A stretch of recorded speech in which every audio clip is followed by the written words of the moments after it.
자, 성경 말씀 구약부터 신약까지를 살펴보시면 구약은 이런 내용입니다. 하나님께서 천지를 창조하시고 에덴 동산을 지으시고 아담과 하와를 머물게 하셔서 복되게 살기를 원하셨는데 범죄함으로 말미암아 그들에게는 죽음이 임하게 되었습니다.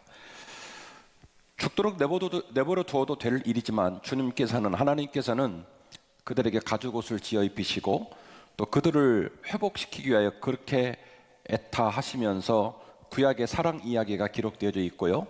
신약을 넘어오게 되어지면 주 예수 그리스도, 독생자 주 예수 그리스도를 보내셔서 끝내 그분은 십자가에 달려 죽게 하시고 우리들에게 구원의 소망과 구원의 능력을 주시기 위하여 그렇게 죽기까지 순종하신 이야기와 그런 주님의 죽음과 부활의 이야기가 구약과 신약의 이야기입니다.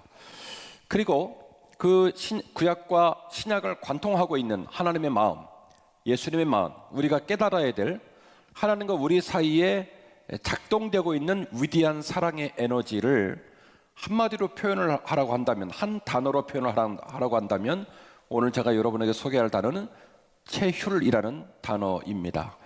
이 체휼이라는 단어를 오늘 함께 묵상하시면서 이 체휼의 단어에 담긴 하나님의 마음과 능력이 우리들 마음에 임했으면 좋겠고, 그 체휼의 영성으로 이번 일주일 동안 주님과 더 깊은 교제를 나누시는 저와 여러분 되었으면 좋겠습니다. 여러분 기억하십시오. 체휼의 영성이 위대한 구원을 완성하는 힘인 줄로 믿습니다. 구약에는 하나님의 마음, 신약에는 예수님의 헌신에 관한 얘기가 기록되어 있다라고 말씀을 드렸는데요. 우리가 알고 있는 그 주 예수 그리스도의 헌신, 과연 그 사랑의 강도와 규모와 그 힘이 어느 정도 되는 힘을 가지고 있을까요? 그 힘의 규모, 그 힘의 강도는 당신의 생명을 바치기까지. 다시 말씀을 드리면 남는 마지막 가능성, 그 목숨마저도, 마지막 목숨마저도 조금도 주저하지 않고 내어주신, 그래서 주님의 사랑의 힘, 주님의 헌신의 힘은 그 값어치는 어디까지냐면 무엇까지도요? 내 목숨까지라도 주겠다. 체휼이라는 단어는요, 그리스어로 쉼파테오라는 단어입니다. 쉼파테오. 쉼파테오 중에 쉼은 전치사 쉰인데요. 이 전치사 쉰은 전과 같이, 같은 마음으로, 동일한 이런 뜻이고요. 파테오는 고통을 느끼다라는 말입니다. 쉼파테오. 자기 게 아닌데도 불구하고, 다른 사람의 고통인데도 불구하고 전과 같이 동일하게 그 사람의 고통을, 그 사람의 무게를, 그 사람의 슬픔을 어떻게 해요? 내게로 전이시켜서 느끼다. 그래서 그리스어로 쉼파테오라는 말이 체휼이에요. 다시 말씀을 드리면 내 거가 아닌데, 굳이 내가 감당할 것이 아닌데 동일한 마음으로, 동일한 강도로, 동일한 가치로 타자의 고통과 타자의 슬픔과 타자의 질고를 누구에게로 옮겨와서, 내게로 옮겨와서 내가 대신 감당하다라는 말이 체휼이라는 단어입니다. 이 체휼이라는 단어를 정확하게 설명하고 있는 성경 본문은 히브리서 4장 15절 이하의 본문을 말할 수 있는데요, 이렇게 기록되어 있습니다. 우리에게 있는 대제사장은 우리의 연약함을 동정하지 못하실 리가 아니요. 여기서 말하는 동정한다는 말이 그리스어로 쉼파테오, 체휼을 말하는 건데요, 우리에게 있는 대제사장은 우리의 연약함, 우리의 부족함, 우리의 아픔을 체휼하지 못하실 분이 아니신 관계로 그는 모든 일에 우리와 똑같이 시험을 받으신 이시로되 죄는 없으시도다. 다시 말씀을 드리면 우리에게 있는 죄로 인한 죄책의 고난과 슬픔과 어두움과 깨짐과 그 인생의 질고를 예수님이 질 이유가 조금도 없다. 왜? 그에게는 죄가 없으시기 때문에. 그러나 그는 우리들에게 쉼파테오, 체휼하는 마음과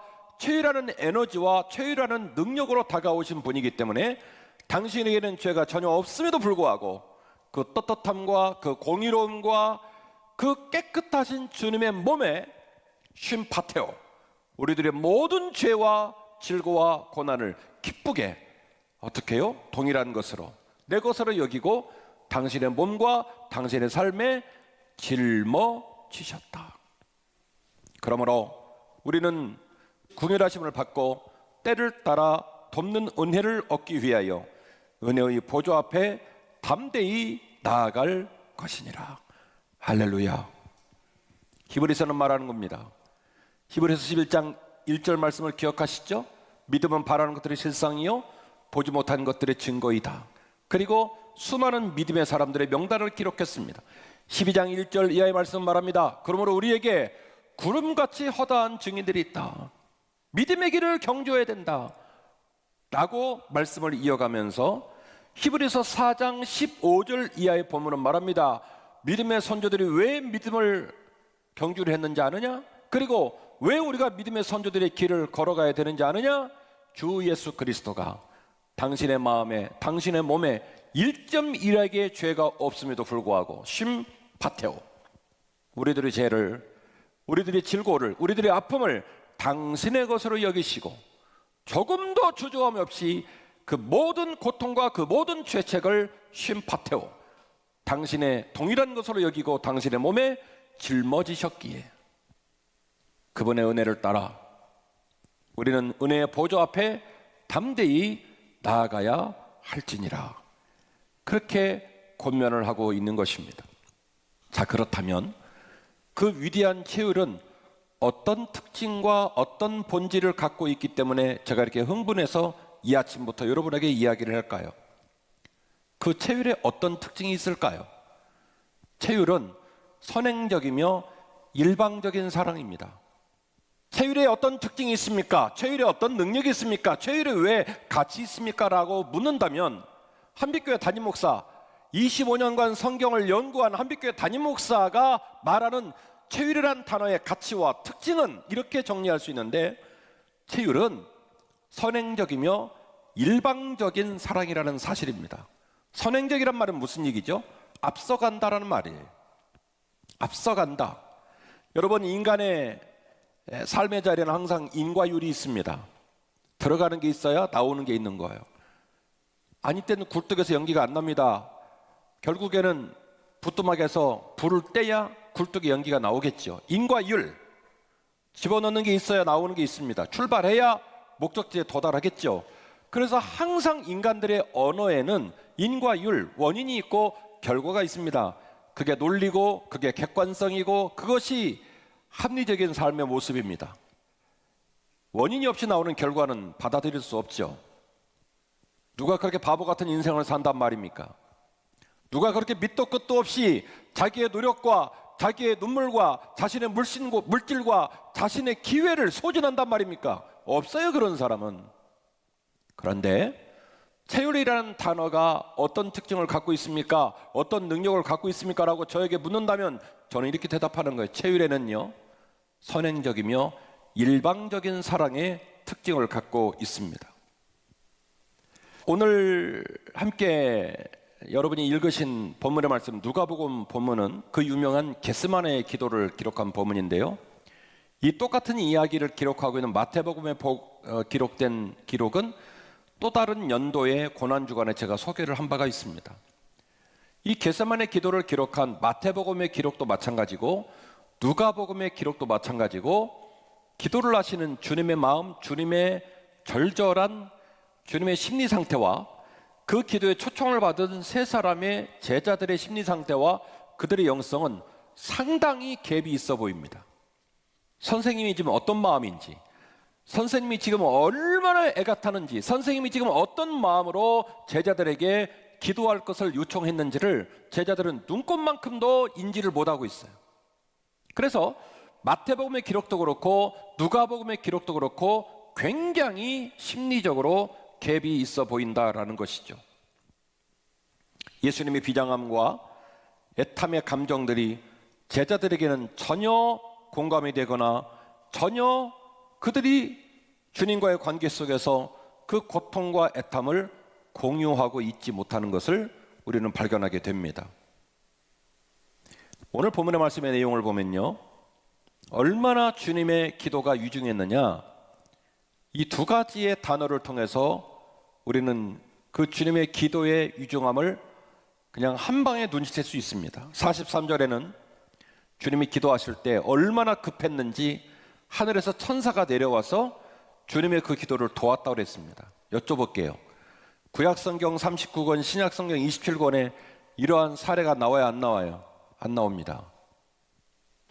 얼마나 그 기도가 위중하고 얼마나 그 기도가 고통스러웠는지 하늘에서 천사가 급히 내려와 주님의 기도를 중보하고 있었어요. 43절 천사가 하늘로부터 예수께 나타나 뭐라고요? 힘을 더하더라. 그 예수님의 기도가 완성될 수 있도록, 그 예수님의 기도가 뜻을 이룰 수 있도록 천사가 하늘에서 급히 내려와 주님의 기도를 위해서 힘을 더하는 중보의 사건이 43절에 기록되어져 있고, 아니나 다를까 이어지는 44절을 보니 주님께서 이 기도를 이어가시는데 땀방울이 뚝뚝 떨어지는데 그 땅에 떨어지는 주님의 땀방울이 옆에서 보니 마치 빗방울처럼 보였다라는 얘기예요. 그리고 주님은 이렇게 말합니다. 40절 그곳에 이르러 그들에게 이르시되 유혹에 빠지지 않도록 깨어서 기도하라. 46절 이르시되 어찌하여 자느냐, 시험에 들지 않도록 일어나 기도하라. 어때요? 주님께서 감당하고 있는 기도의 강도와 기도의 그 처절함과는 전혀 온도와 방향이 다른 모습으로 같은 공간에 두 무리가 앉아 있습니다. 얼마나 주님의 기도가 애가 탔는지 천사가 급히 내려와 그 기도를 돕고 있고, 주님의 눈에서는 눈물이 쏟아지는 게 아니라 피가 쏟아지고 있는 와중에 제자들은 자빠져 자고 있습니다. 주님이 말합니다. 내가 인생을 살다가 두 눈에 피가 쏟아지는 기도를 하는 날을 맞이한 것처럼 너희들 살다 보면 이렇게 고통스러운 날을 견뎌야 할 때도 있는데 그 고통을 견딜 수 있는 힘은 깨어 기도하는 것밖에 없다. 얘들아, 잠시 잠깐 동안도 나와 함께 기도할 수 없더냐? 시험에 들지 않도록 깨어 기도해야 한단다. 자, 이쯤 되면 저와 여러분 같으면 두 눈에 피가 쏟아지는 기도할 이유가 있나요? 없나요? 없죠. 이놈의 새끼들아, 꼴로 봐줄 수가 없다. 내가 너희들 그만하자, 때려치자. 와, 내가 이 꼴 보려고 너희들한테 이런 마음을 넘겨줬니? 근데 주님은 혼자 외로운 길을 뚜벅뚜벅 간 거예요. 말 한마디 하지 않고 그냥 안타까워만 하실 뿐이지 주님은 여전히 당신이 걸어가실 길을 뚜벅뚜벅 걸어가 결국 그렇게 엄한 짓을 하고 눈꽃만큼도 주님의 마음, 주님의 눈물을 공감하지 못하는 제자들 복판에서도 주님은 그냥 바보 멍텅구리처럼 눈도 없고 귀도 없고 벨도 없는 사람처럼 당신 가야 될 길을 걸어 가신 거예요. 쉼파테오. 특징이 뭐냐? 그래서 제 입장에서는 그것은 선행적이며 일방적인 사랑이라는 거예요. 인과율의 원칙이 아닙니다. 어떤 가능성, 태도, 그들에게 있어서 뭔가 기대할 만한 것이 있어서 그런 쉼파테오, 체율의 길을 걸어간 게 아니에요. 그래, 제 해석이에요. 그래서 쉼파테오, 체율의 특징, 체율하는 사랑의 특징이 뭡니까? 라고 저에게 묻는다면 체율의 특징은 선행적이며 일방적인 사랑이라는 거예요. 그냥 일방적으로 사랑하신 거예요. 그냥 선행적으로 사랑을 주신 거예요. 네가 그 사랑의 아름다운 열매, 그 사랑의 반응을 할지 안 할지는 난 모르겠다마는 그러나 내 입장에서 나는 한다. 내가 너를 사랑하기 때문에, 네가 소중하기 때문에, 내가 너를 살릴 것이기 때문에 나는 일방적으로 너에게 내 사랑을 쏟아 붓겠다. 그것이 바로 선행적인 사랑이고 그것이 바로 일방적인 사랑입니다. 체율은 그래서 제가 볼 때는 하나님의 위대한 마음이에요. 오늘 본문의 말씀 41절 보니까 주님께서 왜 이런 행동을 하시는지 답을 알 수 있는데요. 그 답이 뭐냐면 하나님의 마음 때문이에요. 주님이 뭐라고 말씀하신 줄 아십니까? 그러나 아버지, 나의 뜻대로 하지 마옵시고 아버지의 뜻대로 하옵소서. 그 앞서 나오는 문장이 뭐예요? 할 수만 있다면 이 잔을 내게서 옮겨 주옵소서라고 기도하셨다가 그 기도를 뒤집어요. 그러나 나의 뜻대로 하지 마옵시고 아버지의 뜻대로 하옵소서. 이 말은 무슨 얘기예요? 주님이 천사들이 내려와서 중보를 할 정도로 유정한 기도를 하시면서 주님이 하나님의 정확한 마음을 드러낸 거예요. 비록 내가 이 엄청난 고난의 초입에서 절치부심하고 있지만, 그러나 나를 이 땅에 하나님께서 나를 왜 보내셨는지, 나의 아버지가 나를 왜 보내셨는지 나의 아버지의 마음을 지금도 잊지 않고 있습니다. 그래서 뭐라고 말합니까? 나의 뜻대로 하지 마옵시고 아버지의 뜻대로 하옵소서. 쉼파테오. 선행적이고 일방적인 사랑이 쉼파테오로 말하는 그 이유가 여기에 있는 거예요. 그냥 일방적으로 사랑하신 거예요. 나 여전히 너희들을 포기하지 않을 거야. 앞서가시는 거예요. 선행적으로 앞에서 끌고 기다리고 먼저 선포하고 먼저 실천하고 앞에서 나아가시는 거예요. 그리고 체휼은 예수님의 일방적인 사랑입니다. 여러분 아시잖아요. 주님 십자가 칠 때 주님께서 3년 동안 양육한 제자들 다 뿔뿔이 흩어지고 주님 혼자 엄한 고생하십니다. 그런데 입 없는 자처럼, 귀 없는 자처럼, 눈 없는 자처럼 묵묵히 십자가를 지셨습니다. 주님의 두 발과 두 다리에 못질을 하고 밑에서 조롱합니다. 네가 진짜 메시아라면 못 벗고 내려와서 우리들 혼내줘봐라. 이 바보 찐따 같은 인간아, 언제는 메시아라며? 밑에서 조롱하는 군인들을 주님은 십자가 산상에서 돌아가시면서 그들을 용서하셨습니다. 일방적이에요. 아버지, 여러분 읽으시지만 그 읽는 내용이 납득이 되고 여러분도 그러고 사십니까? 여러분 머리에 가시관을 씌우고 여러분 살점이 뚝뚝 떨어지는 채찍을 때리고 여러분의 논리와 합리성으로 용납할 수 없는 불의가 벌어지는 복판 속에서 주님처럼 기도하시겠습니까? 저도 여러분도 밥 세끼 먹고 하루하루를 삽니다마는 얼마나 우리가 그 작은 불의 앞에 일희일비하면서 말로는 사랑의 기독교, 말로는 주님을 닮은 인격을 말하지만 우리의 마음 가운데 있는 그 인격과 그 우리의 마음 가운데 있는 삶의 가치는 볼펜 대롱속 같아서 나하고 조금만 입장이 다른 사람 단 한 사람도 내 품에 담지를 못하고 마치 가시나무처럼 나보다 잘난 사람이 없고 나와 조금만 입장이 다르면 정지하고 판단하고 욕하고 저주하면서 그러면서 나 잘난 것만 생각하고 하루하루를 사는 게 우리 인생의 민낯 아닙니까? 살아오는 지난 날 동안에 우리들의 삶이 얼마나 비루한 채로 남들에게 피해를 주고 본의 아니게 거짓말을 하고 실수하고 우리들의 모습도 말과는 달리 한참 못 미친 모습으로 살아왔음에도 불구하고 지금도 우리는 남을 눈꼽만큼도 용납을 하지 않아요. 그게 인간의 민낯이에요. 나 잘난 줄만 알지, 나 억울한 것만 생각하지, 나 맞다는 생각만 하지, 남의 입장, 남의 눈물은 눈꼽만큼도 관심이 없더라 이겁니다.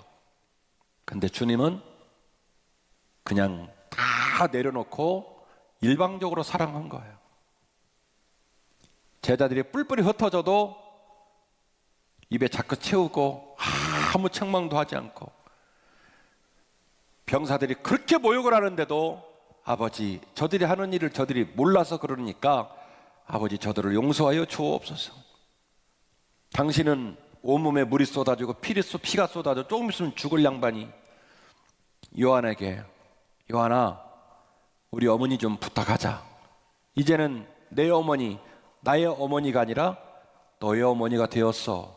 나 죽더라도 우리 어머니 좀 보살펴 드리렴.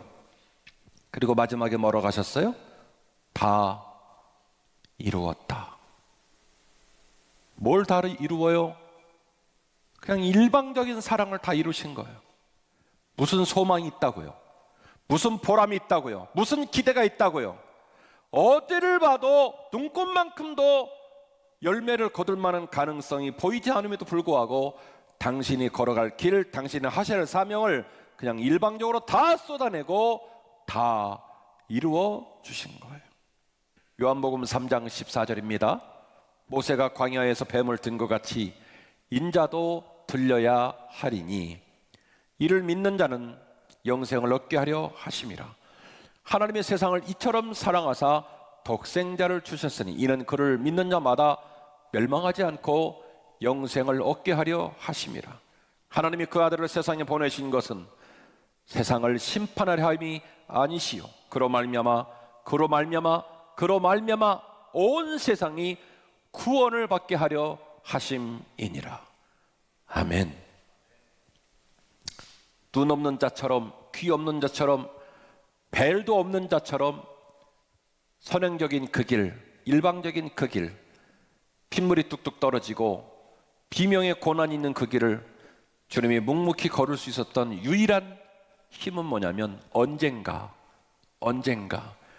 이 땅의 모든 민족이 구원을 얻을 날이 올 거다.